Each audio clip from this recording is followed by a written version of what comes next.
Selamat sore pemirsa, Presisi Utama kembali hadir untuk Anda. Selama 1 jam ke depan kami telah menyiapkan sejumlah informasi terkini. Bersama saya, Bribtu Zulhami Abdi, kita lihat dulu 3 berita utama sore ini. Sebuah insiden terjadi di perairan Lalendo, Kecamatan Kupang Barat, Kabupaten Kupang pada Selasa 10 Juni 2025, ketika sesosok jenazah laki-laki ditemukan mengapung.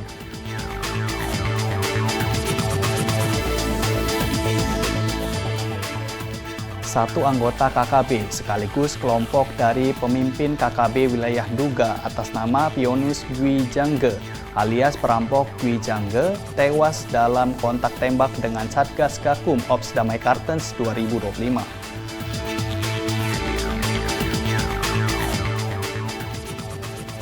Kompolnas menggelar rapat persiapan untuk menentukan satuan kepolisian terbaik mulai dari Polda, Polres, Polsek hingga Satker Mabes Polri.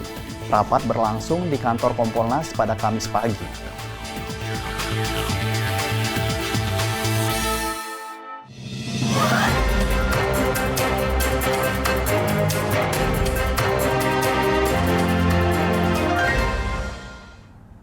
Di informasi pertama pemirsa, satu anggota KKB sekaligus kelompok dari Egyanus Kogoya, pemimpin KKB wilayah Nduga atas nama Pionus Dwi Jangge alias perampok Dwi Jangge tewas dalam kontak tembak dengan Satgas Gakum Ops Damai Kartens 2025 di Kampung Bugima, Distrik Walelagama, Kabupaten Jayawijaya, Papua Pegunungan. Kasatgas Humas Operasi Damai Kartens, Kombes Pol Yusuf Sutejo akan memberikan informasi selengkapnya untuk Anda.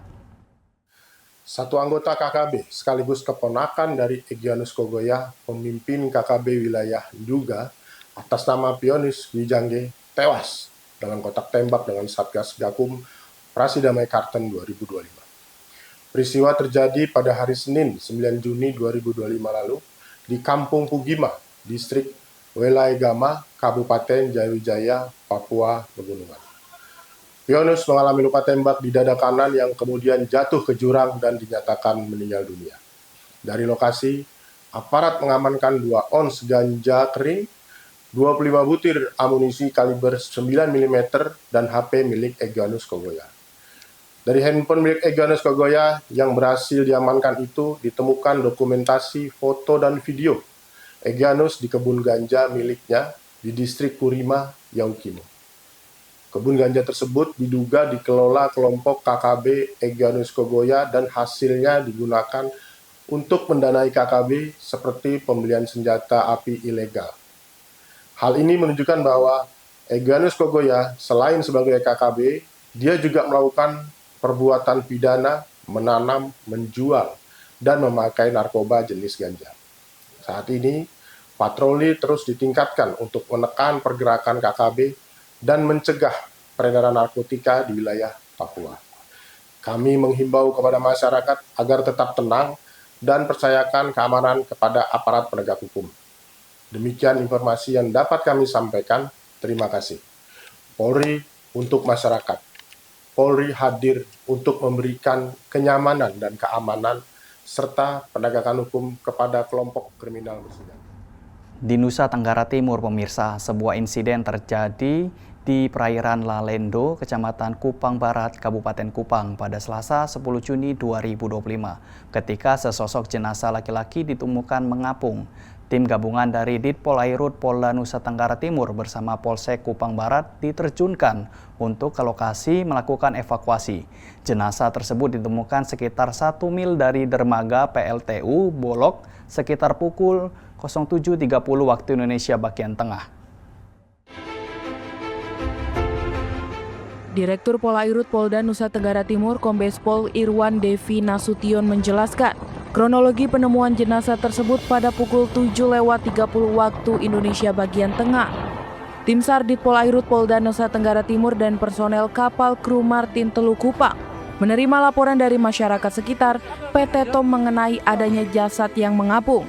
Kemudian tim gabungan dari Ditpol Airut Polda Nusa Tenggara Timur bersama Polsek Kupang Barat bergerak cepat melakukan pencarian dan evakuasi korban tersebut.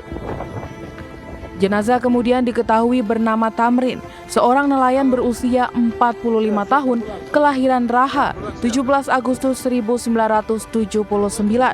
Korban tercatat beralamat di Amagarapati RT 9 RW 3, Kelurahan Amagarapati, Kecamatan Larantuka, Kabupaten Flores Timur.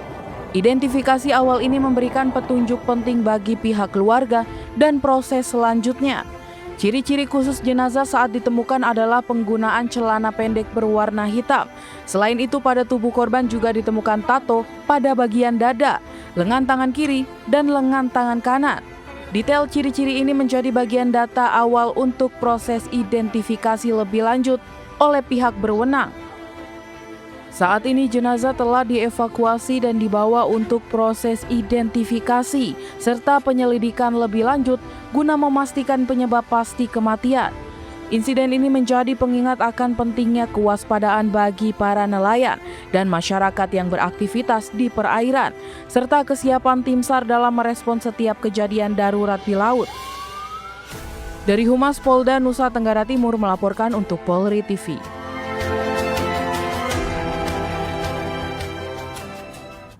Untuk mengetahui informasi terkait insiden penemuan dan proses evakuasi jenazah yang terapung di perairan Lalendo, Kupang Barat, sudah bergabung bersama kami melalui daring Kabid Humas Polda NTT, Kombes Pol Henru Novika Chandar. Selamat sore Pak, mohon izin. Selamat sore, Mas Abdi.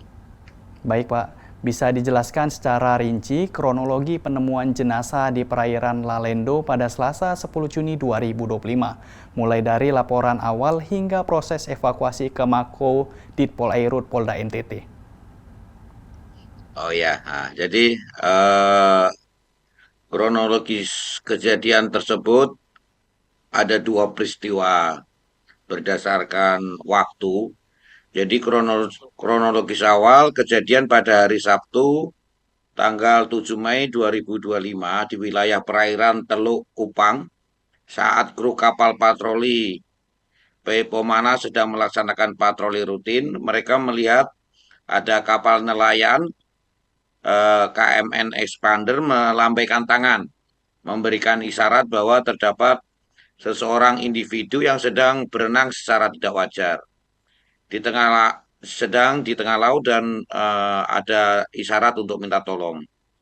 Kemudian kru kapal bergerak cepat mengevakuasi korban ke markas Ditpol Air Polda NTT guna mendapatkan perawatan pemeriksaan medis lebih lanjut. Dan setelah dilakukan penanganan medis dipastikan dalam keadaan stabil dan diketahui diserahkan kembali kepada pihak keluarga. Kemudian besoknya pada hari Selasa tanggal 10 Juni 2025 pada pukul 7.30 tim SAR Pol Air menerima laporan dari warga sekitar PT Tom mengenai ditemukan ada jasad yang mengapung di perairan wilayah Kupang Barat. Dan tim gabungan dari Pol Air dan kapal Marinir Teluk Kupang bersama dengan personel Polsek Kupang Barat segera bergerak ke lokasi dan berhasil mengevaluasi jasad yang ternyata yang kemarin ditemukan yang berinisial TL kemarin yang profesinya sebagai nelayan. Jadi begitu, Mas Abdi. Baik Pak, apakah sudah diketahui identitas jenazah yang ditemukan di perairan Lalendo ini Pak? Bisa dijelaskan proses identifikasi jenazah tersebut? Setelah dilakukan pendalaman, korban diketahui berasal dari Flores Timur dan bekerja di kapal penangkap ikan jenis sekalang. Dan berdasarkan keterangan diketahui bahwa korban ini mengalami depresi berat dan gangguan jiwa dan korban kerap berperilaku tidak terkendali dan membahayakan diri sendiri seperti yang kejadian sebelumnya. Kemudian setelah kita melakukan evakuasi, jenazah dibawa ke markas Pol Air Polda NTT, kemudian dievakuasi ke Rumah Sakit Titus Sule untuk pemeriksaan lebih lanjut. Dan dari hasil pemeriksaan tersebut tidak ditemukan tanda-tanda kriminalitas. Baik Pak, apakah ada upaya pencarian yang dilakukan sebelumnya oleh pihak keluarga Pak? Sebelumnya dari pihak keluarga, setelah mengetahui hasil tersebut, dari pihak keluarga sempat menginformasikan dan sudah menyampaikan bahwa yang bersangkutan memang sering melakukan kegiatan yang membahayakan dirinya sendiri. Berdasarkan hasil pemeriksaan, eh, pihak keluarga juga menerima hasil pemeriksaan yang telah diambil dan mengambil jenazah untuk dimakamkan di rumah duka di Kelurahan Alak, tepatnya di Kota Kupang, Provinsi Nusa Tenggara Timur. Baik. Apa sebenarnya penyebab kematian jenazah yang ditemukan di perairan Lalendo ini Pak? Jadi berdasarkan hasil dari pemeriksaan rumah sakit, jadi yang bersangkutan meninggal karena eh, tenggelam dan eh, tidak ada tanda-tanda hasil daripada kejahatan. Dan dari keluarga pun juga sudah menerima bahwa eh, jenazah diterima dengan keluarga dan menerima hasil dari pemeriksaan dari pihak kepolisian. Baik, mengingat korban adalah seorang nelayan, apakah ada imbauan khusus Pak kepada komunitas nelayan terkait keselamatan diri di laut? Polri dalam hal ini Polda Nusa Tenggara Timur menghimbau kepada seluruh lapisan masyarakat, khususnya yang beraktivitas di laut, untuk selalu mengutamakan keselamatan, memperhatikan kondisi fisik dan mental, baik jasmani dan rohani, dan tidak ragu apabila ada sesuatu untuk minta bantuan kepada eh, kepolisian. Kemudian juga eh, kita selalu hadir kepada masyarakat yang membutuhkan. Jadi kita sampaikan kepada masyarakat kalau ada hal-hal yang emergensi, Polri selalu siap untuk masyarakat. Dengan adanya kasus ini, apakah ada rencana peningkatan patroli atau edukasi keselamatan di perairan rawan, Pak? Eh, dari Polda Nusa Tenggara Timur, khususnya Direktorat Polair Polda